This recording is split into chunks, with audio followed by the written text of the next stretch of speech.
A particle moving in the xy plane experience a velocity dependent f, f equal to kvi plus kvx j, where vx and vi are the x and y component of its velocity, v is the expression of the particle. Then which of the following statement is true?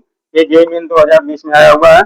इसका जो है ये option दिया quantity B cross A is the constant in time, B option दिया है फेराइज due to the magnetic field, C दिया है kinetic energy of the particle is the constant in time, D दिया है quantity V dot A is the constant in time. इसके पहले वाले में हम थोड़ा लॉन्ग मेथड बताए थे, अब इसमें थोड़ा शॉर्ट मेथड जल्दी से आंसर कैसे निकाला जाए वो बताएंगे इस वीडियो में।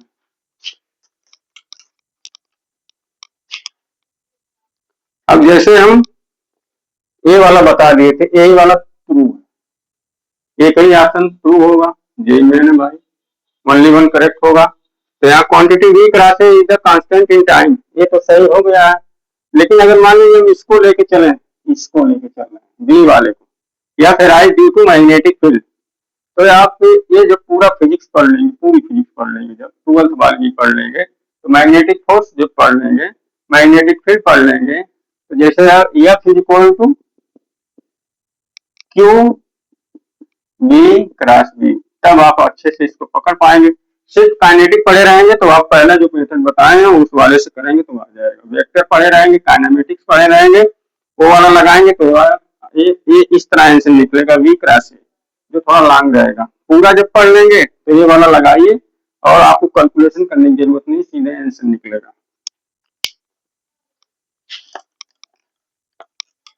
F is equal to v cross B, q F is equal to q v cross B. ये देखिए स्केलर क्वांटिटी, ये वेक्टर क्वांटिटी, बी भी वेक्टर क्वांटिटी, एफ भी vector quantity. F is equal to q v cross B, v cross B करेंगे तो जो we cross B आएगा इसका जो क्रॉस प्रोडक्ट आएगा इसके भी परपेंडिकुलर, इसके भी परपेंडिकुलर आएगा, वो किसके पैरेलल आएगा, एफ के आएगा।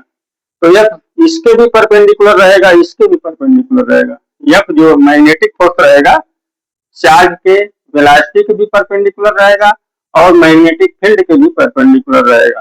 तो यहाँ एफ इक्वल क्या लिख सकते हैं, एम इंटू ए किसके पैरेलल रहेगा, एफ के पैरेलल रहेगा, यानी ए वी क्रॉस बी, ये लिख सकते हैं ना। यहाँ देखिए ए और वी जब पैरेलल हो जाएंगे, अरे ये जैसे वी क्रॉस बी ये इसके परपेंडिकुलर, जब परपेंडिकुलर हो जाएगा, देखिए क्वांटिटी यहाँ आएगी, क्वांटिटी वी डॉट ए, जब दो वेक्टर जो है परपेंडिकुलर हो जाते हैं तो उनका डॉट प्रोडक्ट क्या आता है, जीरो आता है। ये वाला ऑप्शन तो सही होगा ना, गलत हो जाएगा ना। देखिए वी डॉट ए कांस्टेंट आना नहीं, जीरो आएगा तब भी तो कांस्टेंट ही माना जाएगा, नहीं सही हो जाएगा। वी डॉट ए, सॉरी गलत हो गया था मुझे बोलना, quantity V dot A is a constant in time.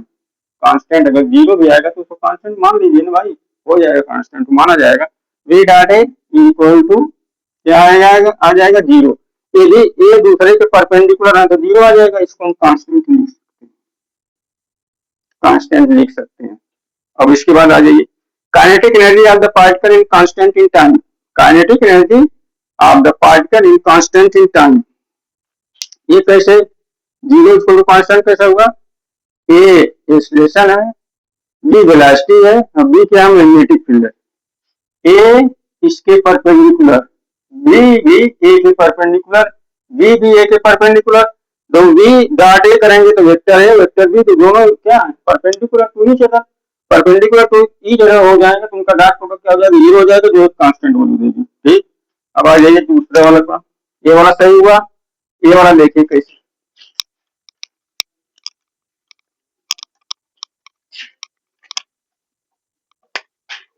ये इसको हम सही मान के चले हैं, ये भी सही हो गया, आप देखिए ये भी सही हो जाएगा।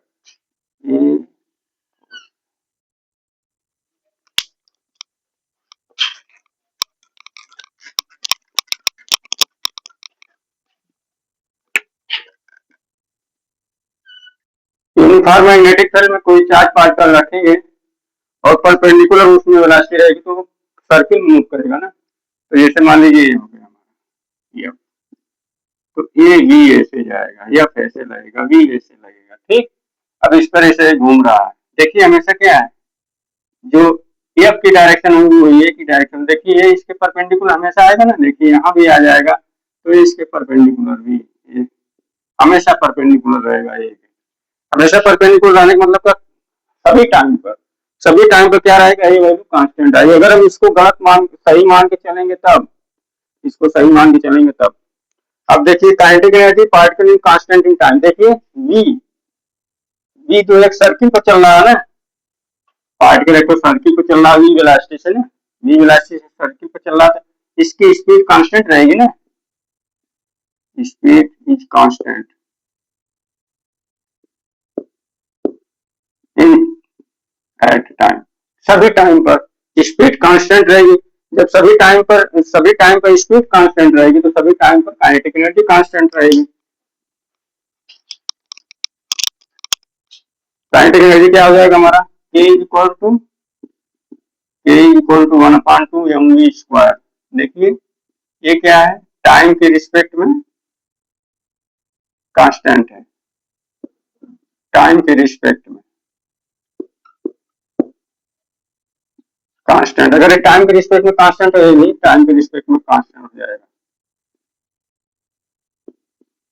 टाइम के रिस्पेक्ट में कांस्टेंट।